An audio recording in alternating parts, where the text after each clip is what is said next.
Welcome to Self-Help Book Club. We read self-help books and see if they help. This week's book is The Myth of Normal, Trauma, Illness, and Healing in a Toxic Culture by Dr. Gabor Maté and Daniel Maté, or with Daniel Maté. I have to say I loved this book. I try not to be a critic one way or another. I don't want to be giving books stars and saying this is a must-read, skip that one. This book, I recommend it. I can't help myself. And I will warn you, this is going to be my longest intro yet, because this is a very long book, our longest book yet. And it covers a lot. Dr. Gabor Maté essentially argues that normal is in the eyes of the beholder.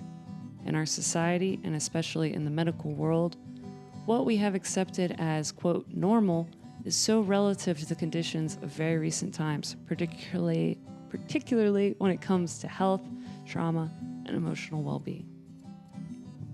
Gabor reframes mental illness not as illness, but as a valid and really normal response to an abnormal toxic culture. The idea that there are, quote, abnormal people, he says, really is a myth based on how most people have adapted out of necessity to survive. Hence the title, The Myth of Normal. It sounds like Dr. Maté is talking about trauma, and that's because he is. Dr. Maté defines trauma not as what happened to you, but what happened inside of you as a result of what happened to you. He says many chronic physical and mental health conditions are rooted in trauma that we are conditioned as people to ignore. Why are we conditioned that way? Our toxic culture. In particular, Dr. Maté talks a lot about Western culture, which promotes productivity over everything, celebrating emotional suppression and encouraging isolation. It's the grind set mentality, right? It's a lot of what 4,000 Weeks talked about. It's the phones, it's social media, it's doom scrolling, it's the economy. It all leaves people out of tune with their bodies, emotions, and communities. Dr. Maté says it's not a coincidence that more people are getting diagnosed with ADD than ever before. Why wouldn't that be the case when kids are getting handed an iPad before they can talk? Anyway, he says what's considered useful in our society is labeled as normal, which then leads the medical community to pathologize neurodivergent people as abnormal, dysfunctional, disordered. Dr. Maté talks a lot about people who are born sensitive, he says. Sensitive children, and how when nurtured, they can be great artists, or they can suffer a lot, or both, depending on the environment.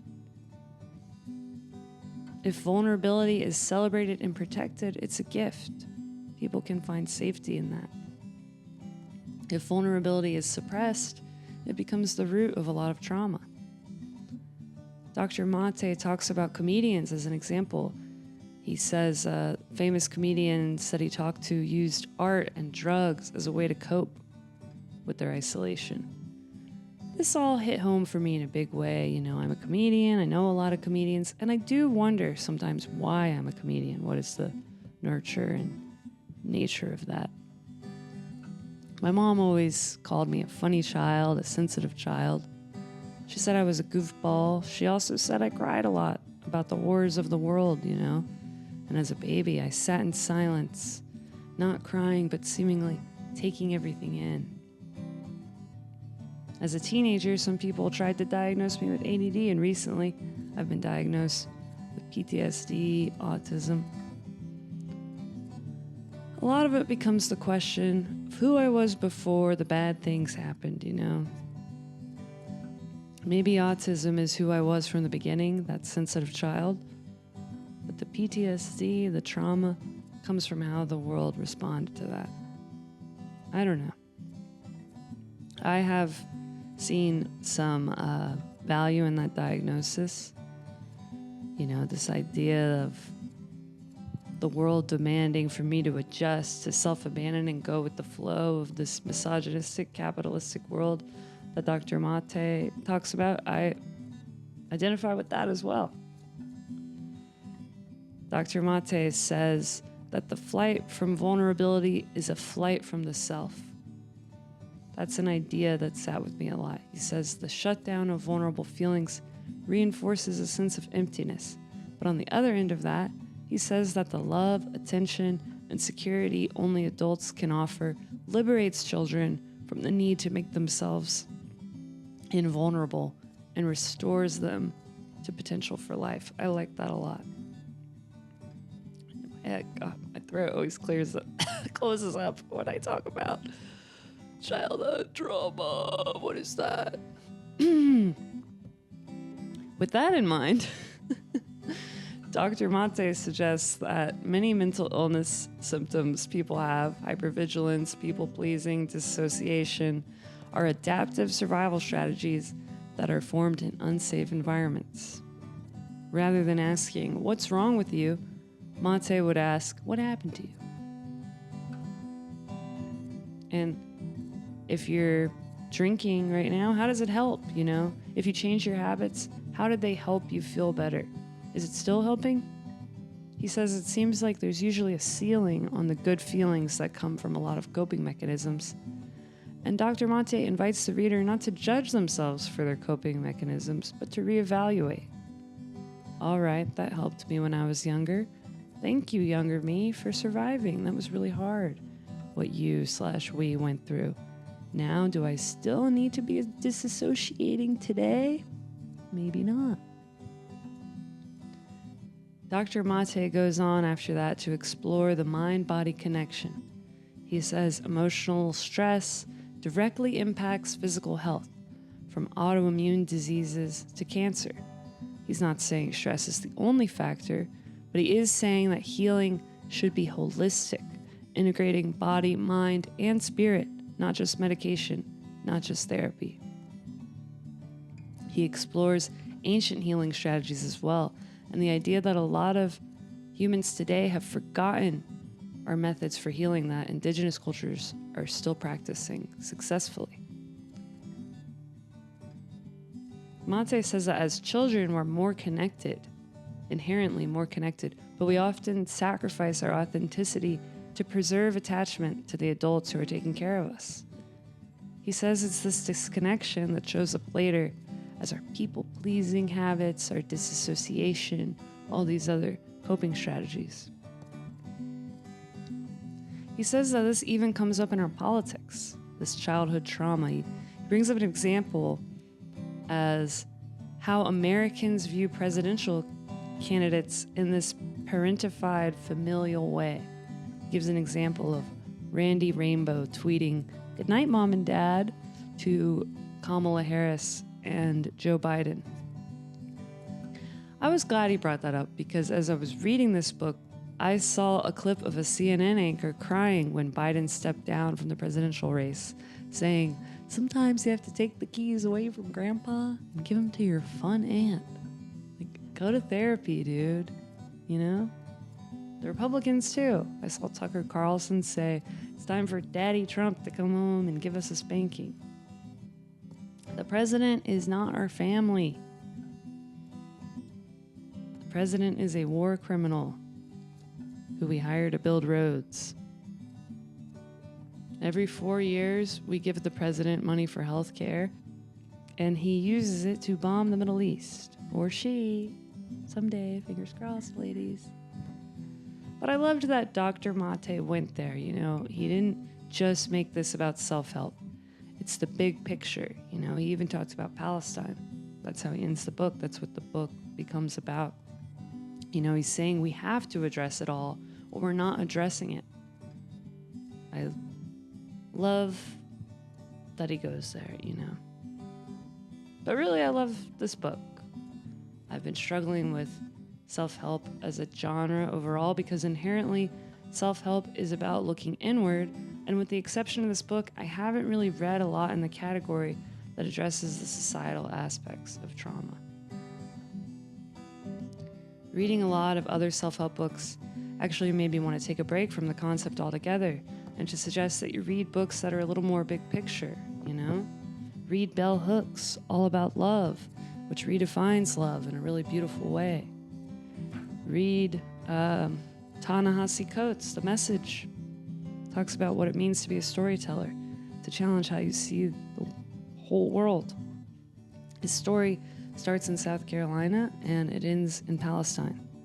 And then for more on that, you can read The 100 Years War on Palestine, A History of Settler Colonialism and Resistance, Rashid Khalidi. And this is a great explainer on history that we've been taught to think is too complicated to talk about. I recommend that. And then for more on why we've been taught that, you might want to read Manufacturing Consent by Edward S. Herman and Noam Chomsky. And that book talks a lot about how the media reports on what's happening to manufacture public approval for wars that serve the interests of the elite. After that, you're going to want some more truth. So I recommend some more Bell Hooks on feminist theory, Angela Davis, Women, Race, and Class, for a Black woman's perspective on feminist history. And then, what else I got here? Escape from Freedom, Eric Fromm. That's about why people choose fascism. He challenges the reader to dream of a new kind of freedom. So does, where's another one? Frantz Fanon, The Wretched of the Earth. In that book, he speaks from first-hand experience about how to decolonize your mind and your country, as Algeria successfully did. These things are possible. This is what I've been doing, while reading the self-help books to stay grounded through some of them. I try to read one self-help, one not self-help. But I don't know, maybe I'd like to do a podcast where I talk more about other types of books. I don't know. I'm definitely about to take a couple months off of this to do a stand-up residency in New York. I'll be doing my hour every night for a month this June. But in the meanwhile, I'm really grateful for what I've learned from these books. Even just editing the podcast, I've learned a lot about myself. Watching back the footage, I think helped me to accept my autism, actually. Because as I'm editing the videos, I'm like, oh, I am like that. Interesting. Maybe that doctor's right. Maybe I've always been like that. Maybe some people took advantage or misunderstood how I am, and that hurt. Others celebrate how I am. And I'm trying to learn how to be one of those people. But I really appreciate what Dr. Maté has to say about all of this and how he really builds the bridge between healing yourself and healing the world. So I guess it's going to be a break from the podcast, for those listening. If you'd like for me to come back for season 2, please let me know with a nice 5-star review on Apple Podcasts or Spotify. Apparently it helps, but until then, I think this is a great book to read on, or to end on. Dr. Maté invites us to radically reimagine what it means to heal, and he challenges us to build new systems that support collective growth for ourselves, for all of humanity. There's a lot in the book that I didn't talk about in this summary, if you can believe, but for now, I'm going to hand it over to my guest, Bobbi Elfie, great comedian, great friend, and today we are discussing the myth of normal. Self-help book club. I actually listened to Gabor Maté on a podcast. I'm obsessed with podcasts myself, so I listened to him on a podcast a few years ago, and I love listening to. I do hate the term self-help in a way. I like too. Maybe like betterment, self-betterment. Does that? I guess it doesn't matter. Well, it's a word that's it's very loaded. It means a lot of things to a lot of people. I really liked his perspective and was drawn to him because he discussed a lot on the podcast that there's no such thing as normal. And throughout my whole life, I just wanted to be normal. And I had a definition of what normal is in my head. And so for him to say that no one is normal, we all have our things. So I was like, this book was really intriguing. Yeah. So I downloaded it on Audible and I've listened to it often. Yeah. What about you? Same. Yeah. Pretty much. Yeah. I mean, I think I probably first heard him maybe talking about Palestine, which I also really appreciated. When was that? Maybe some 2022. That's when the book came out. Yeah. But I don't remember when the first time I saw him talking about it was. I think I read this. I don't know the timeline, but I like the way he talks about the world. Yeah. And so that was sort of first, and then the way he talks about how trauma. Everything's connected. Yeah. But what was your, knowing that you were going in, feeling validated by that, what was your takeaway once you started listening? I think, honestly, my biggest takeaway, I did not realize this, but I'm somewhat judgmental of other people, not deliberately, but I've gone through very textbook trauma in my life from an early age. And so when I would encounter people that I didn't think had as much trauma as me, I would almost want them to get over it.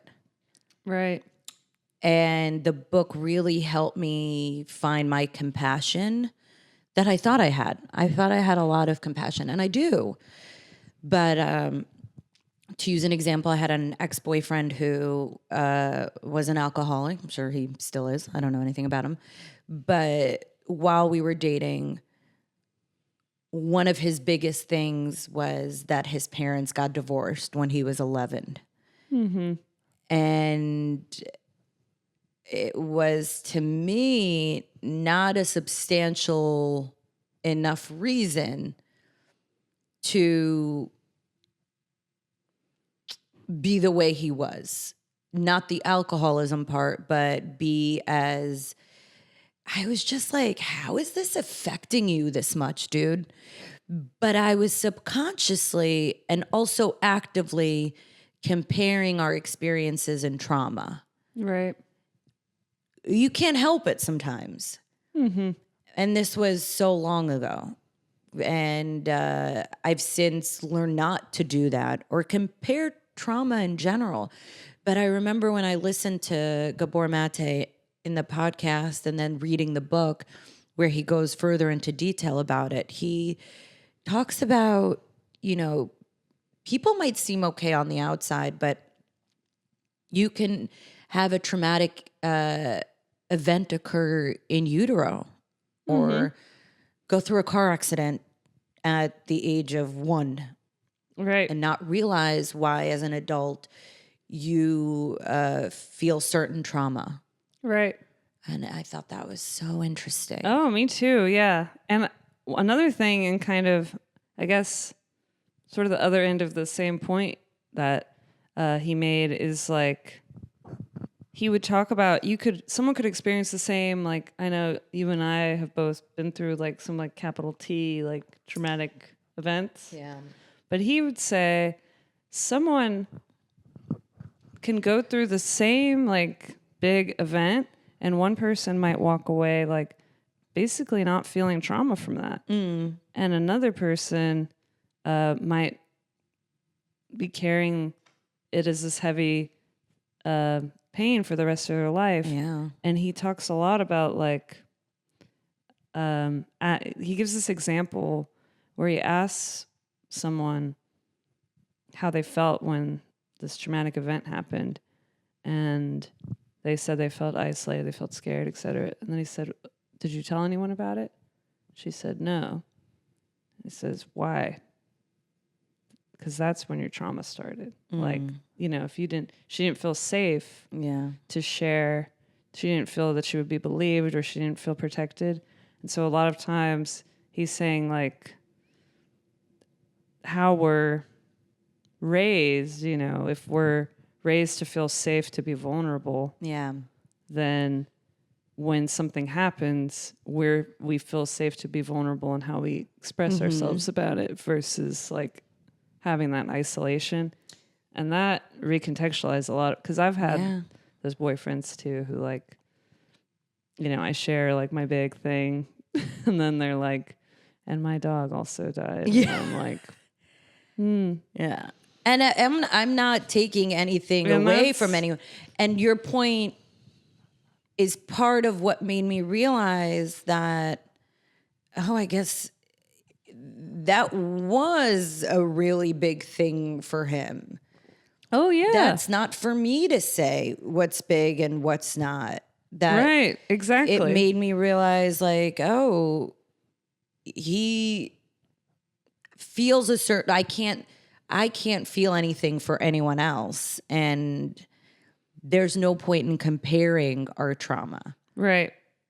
Or even like, I relate to this a lot. I never really even thought about it that way. Like, I've had, I'm thinking of a couple of guys I've dated that were experiencing addiction, who also I was like trying to kind of unpack where it came from. Yeah.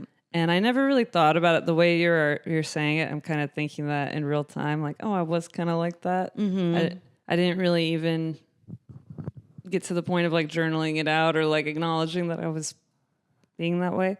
But the way that Gabor talks about addiction is really helpful in recontextualizing a lot of stuff like that, because he's like talking about it in terms of, at the time that the people he interviews were going through addiction, like, what did it do for you? How did it help you? Assuming you do everything to help you survive, and the way it was described as, like, if someone's feeling lonely, it being like a warm hug, or like offering them something. Yeah. And to view it in this way is like,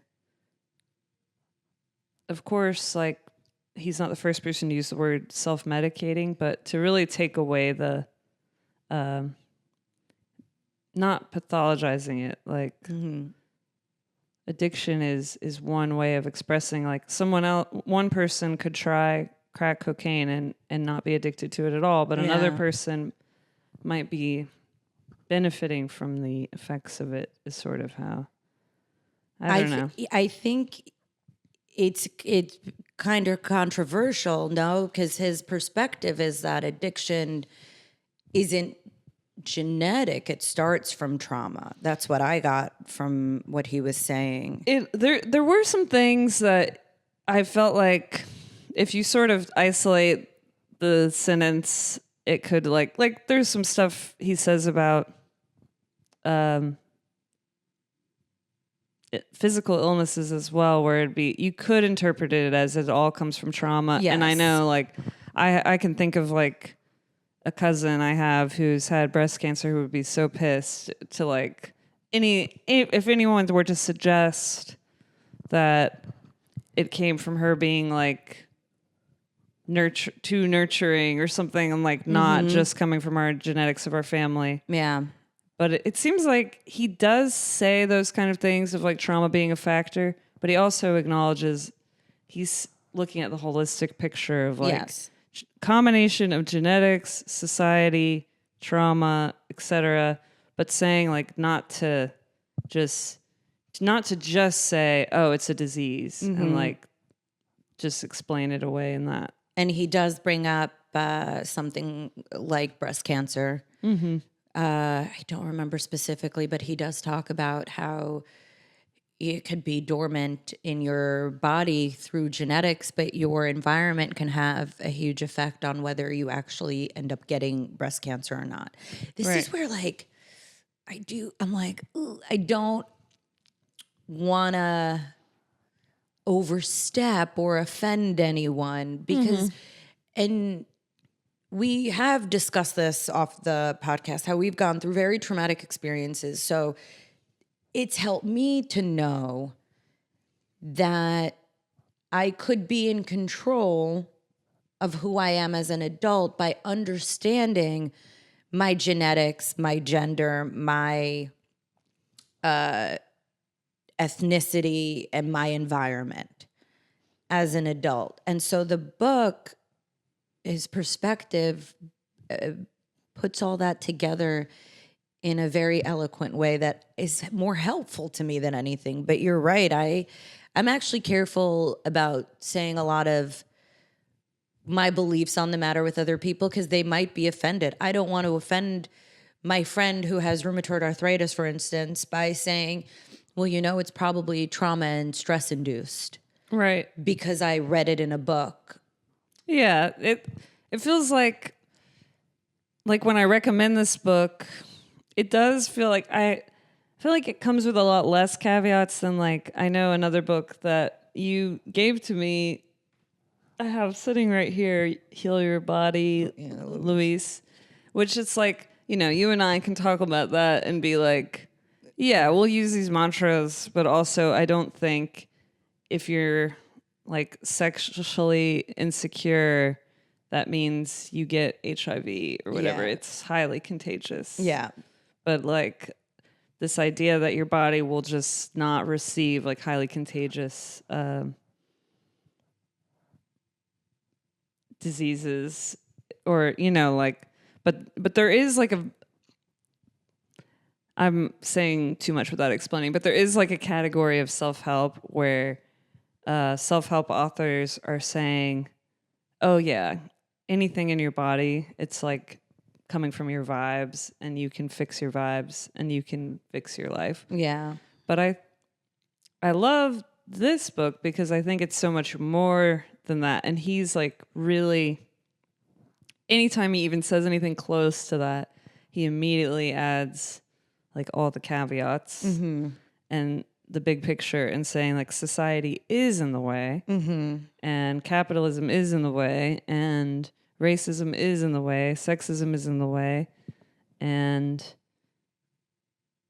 the intergenerational trauma is embedded in our DNA, and you can't take it away, but you can, the awareness of it. He describes people he's it's the difference between not curing but healing. Yes. Doesn't mean your illness goes away, but you can find healing at any moment. And he talks about people with chronic illnesses I think maybe he talks about someone with MS, she says she has long conversations with her MS because she can't get rid of it, but she's I remember that. I remember that part. And they told her she wouldn't be able to walk or function in daily life. And she's accepted it as a part of herself and in a non-judgmental way. Yeah. It seems like that's sort of the bottom line.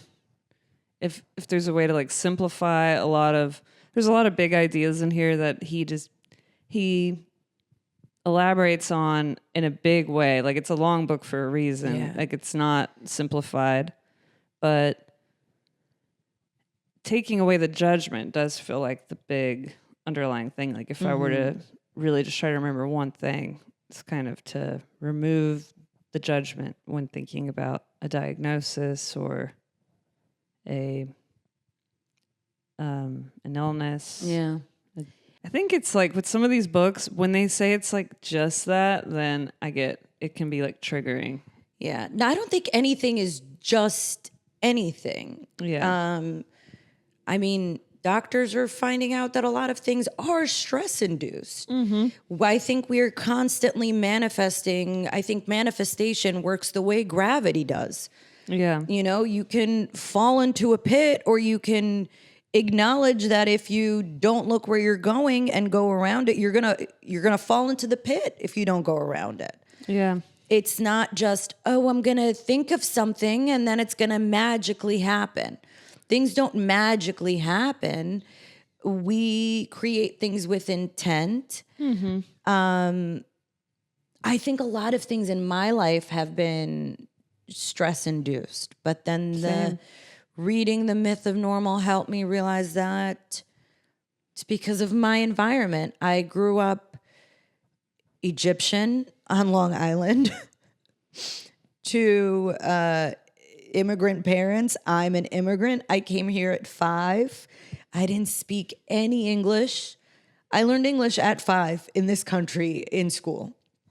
And a lot of that shaped who I am as an adult.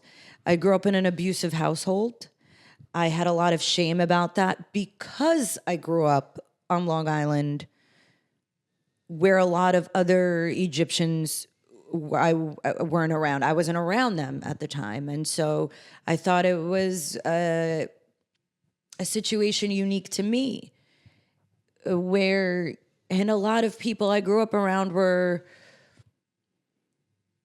kind of blaming my parents' ethnicity on my abuse. And I didn't realize it at the time, but that's a form of racism where I'm told, like, your parents are ass backwards, or, they can't treat you how they are in their country, or they have to realize they're in America.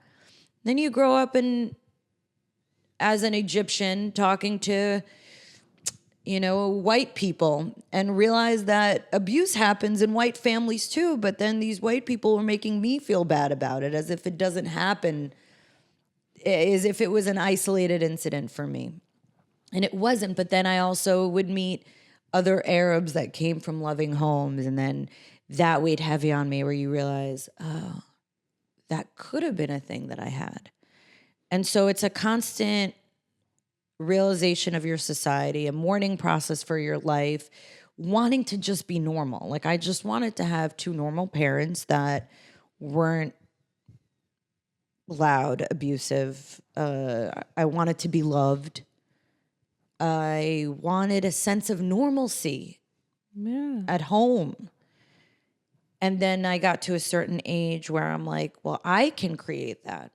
And so the self-help books became a form of power for me, where, a lot of things happened during childhood that weren't my fault. And you're a victim as a child, but you can choose something different as an adult. I really like the choosing something different as an adult. Self-help book club. I'm so proud of what I see you build for yourself. Thanks, woman. And I'm so, just grateful I'm proud of you. But I think, it's a special book. And I think it seems like he's kind of inviting us to let it be a big picture. And I know you've read a lot of books, so there's a big picture in just all the different perspectives of that. I also love how he talks about our individualism in society, and how we believe that we are individualistic. But humans are not meant to be individualistic. We are meant to be part of a whole. Right. And it makes sense the way he explains, let's say, loneliness or feeling like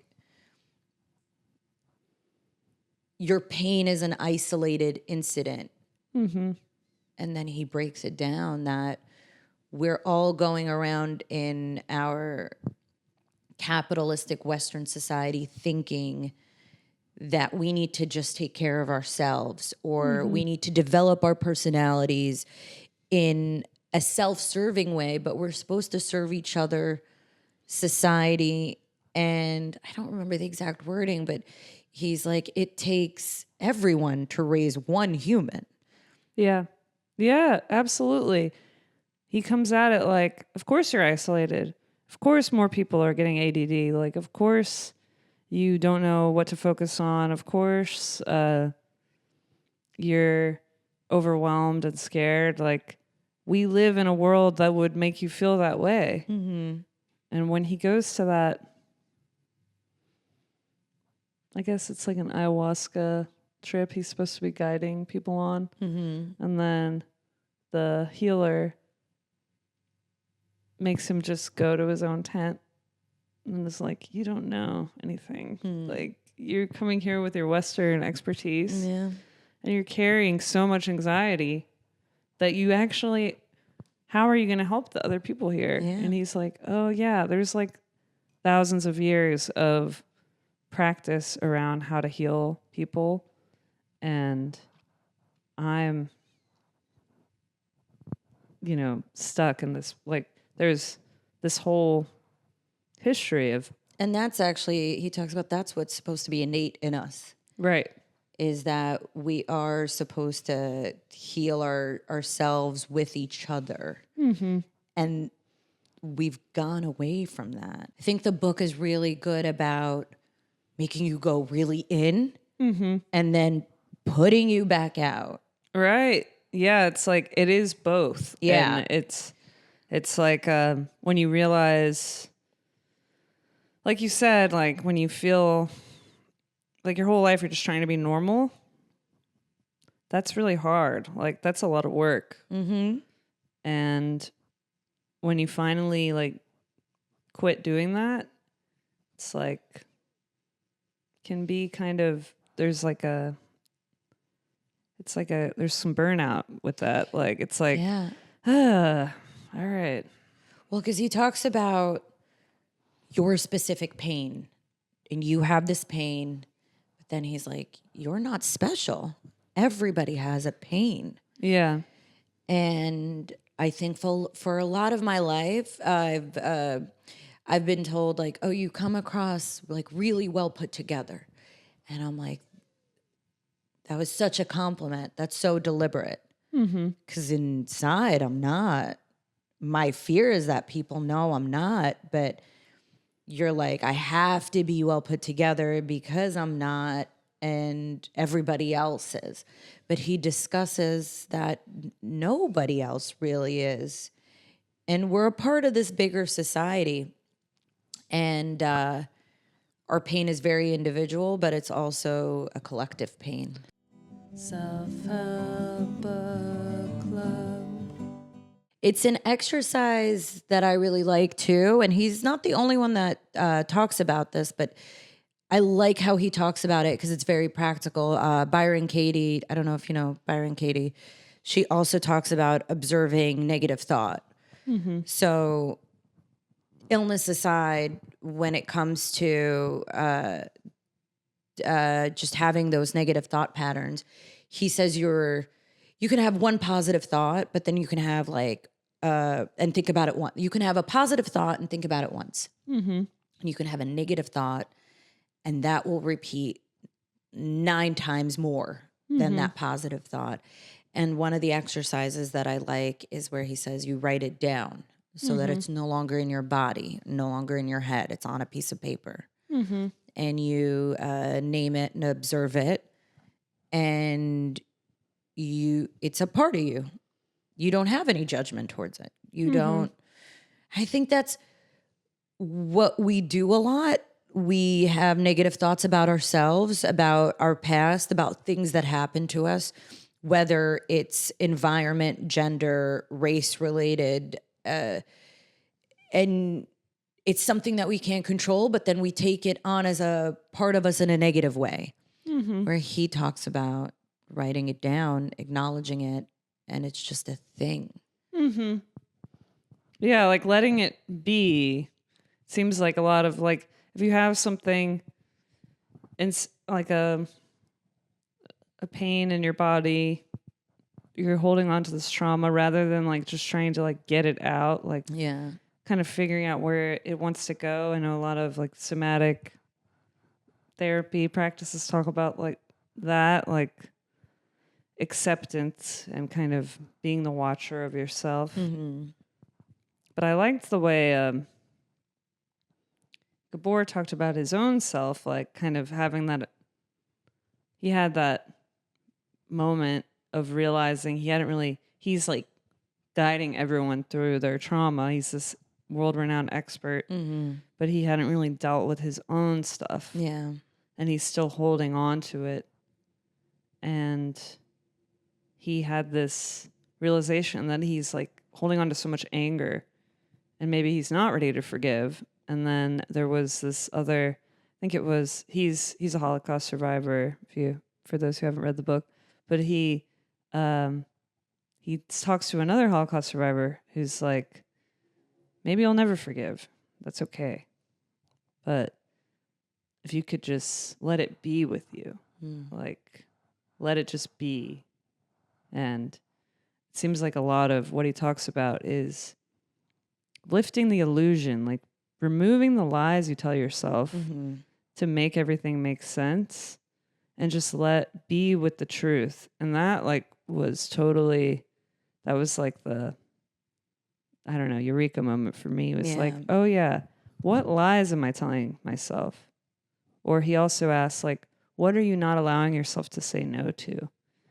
And how is that like living in you, you know?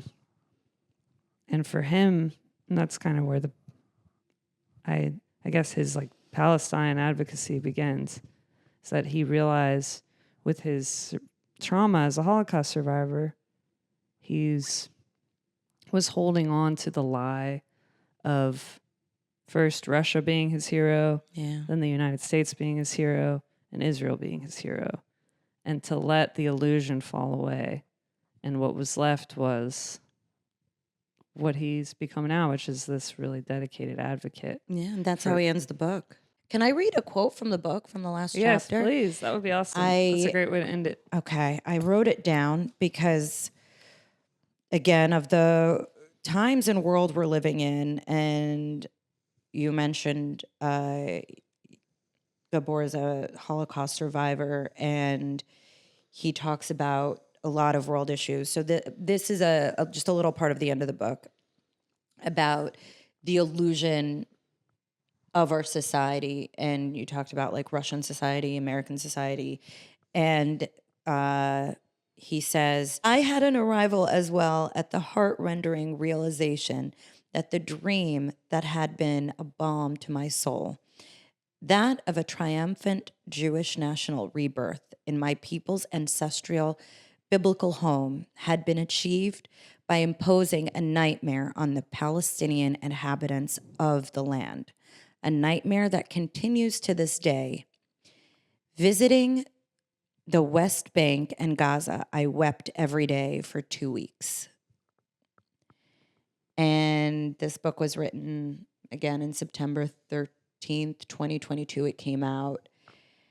And it really speaks to the times we're living in with what's happening to Palestinians and that observation, but also, as you brought up, to what's happening now and how we relate to American politics, what's happening throughout the world and world politics, and how trauma lives in us and also in our society. Self-help.